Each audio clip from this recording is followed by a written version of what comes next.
નમસ્કાર। ગુજરાતમાં છેલ્લા 2 અઠવાડિયાથી ભારેથી અતિભારે વરસાદ પડી રહ્યો છે। હાલ સમગ્ર ગુજરાતમાં સાર્વત્રિક વરસાદ નોંધાઈ રહ્યો છે। ઉત્તર ગુજરાત અને દક્ષિણ ગુજરાતમાં ભારેથી અતિભારે વરસાદ નોંધાયો છે। ઉત્તર ગુજરાતમાં સાબરકાંઠા, બનાસકાંઠા, પાટણ, મહેસાણા, ગાંધીનગર અને અરવલ્લીમાં ભારેથી અતિભારે વરસાદ નોંધાયો છે। સાબરકાંઠાના વડાલીમાં 5 થી 6 ઇંચ, ખેડબ્રહ્મામાં 6 થી 7 ઇંચ કરતાં વધુ વરસાદ નોંધાયો છે। ખેડબ્રહ્માની હરણાવ નદી 2 કાંઠે વહેતી થઈ છે। મહેસાણાના ધરોઈ ડેમમાં નવા જળની આવક થઈ છે। અતિભારે વરસાદના કારણે ખેડૂત આલમ ચિંતામાં મુકાયો છે। ખેડૂતો ખેતી કરવા માટે વરાપ ક્યારે નીકળશે, વરસાદ ક્યારે બંધ થશે તેની રાહ જોઈને બેઠા છે।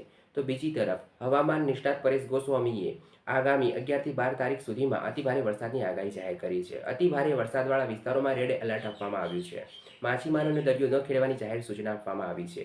મેઘરાજા તેમનું તાંડવ બતાવી રહ્યા છે, જાણે મેઘરાજા પોતાનું રૌદ્ર સ્વરૂપ બતાવી રહ્યા હોય।